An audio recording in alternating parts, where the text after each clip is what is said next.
Q8211. Which of the following variables affect the inlet air density of a turbine engine? A. Speed of the aircraft, compression ratio, and ambient temperature. B. Speed of the aircraft, altitude of the aircraft, and ambient temperature. C. Compression ratio, turbine inlet temperature, and turbine and compressor efficiency.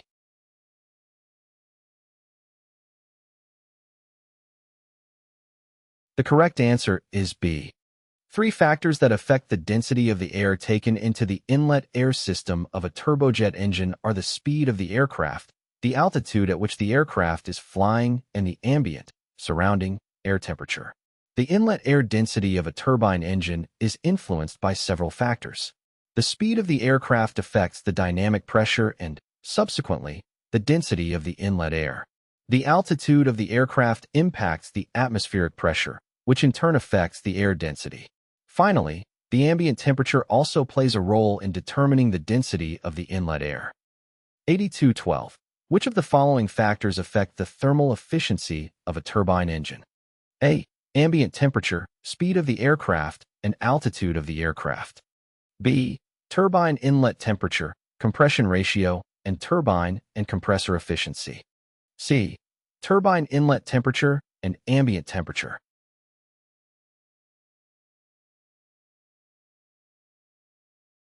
The correct answer is B. The thermal efficiency of a turbine engine is influenced by several factors. The turbine inlet temperature is a crucial factor that affects the efficiency of the engine. A higher turbine inlet temperature generally leads to increased thermal efficiency. The compression ratio, which is the ratio of the pressure at the compressor inlet to the pressure at the compressor outlet, also impacts the thermal efficiency. Higher compression ratios tend to improve efficiency. Additionally, the efficiency of both the turbine and compressor stages plays a role in determining the overall thermal efficiency of the engine. Q8213. Why do some turbine engines have more than one turbine wheel attached to a single shaft? A. To facilitate balancing of the turbine assembly. B. To help stabilize the pressure between the compressor and the turbine. C. To extract more power from the exhaust gases than a single wheel can absorb.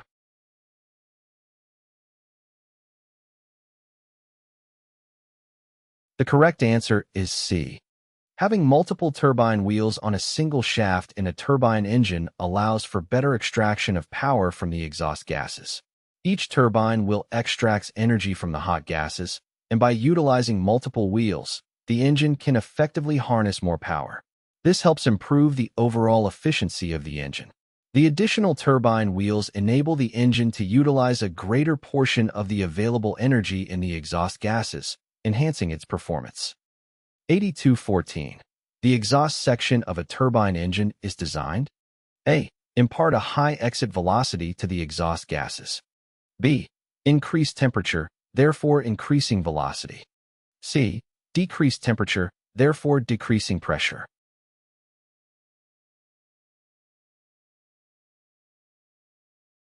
The correct answer is A. The exhaust section of a turbine engine is specifically designed to accelerate the exhaust gases and impart a high exit velocity. This high velocity is necessary for achieving efficient propulsion and generating thrust. By increasing the velocity of the exhaust gases, the engine can generate more forward thrust according to Newton's third law of motion. For every action, there is an equal and opposite reaction. The design of the exhaust section, including the shape and contour of the nozzle, is optimized to achieve this high exit velocity. Q8215. Which of the following types of combustion sections are used in aircraft turbine engines? A. Annular, variable, and cascade vane. B. Can, multiple can, and variable. C. Multiple can, annular, and can-annular.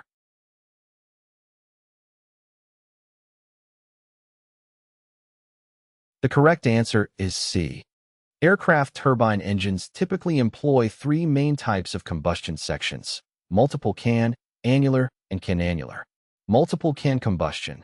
In this configuration, the engine has multiple individual combustion chambers, each with its own fuel injector and flame holder.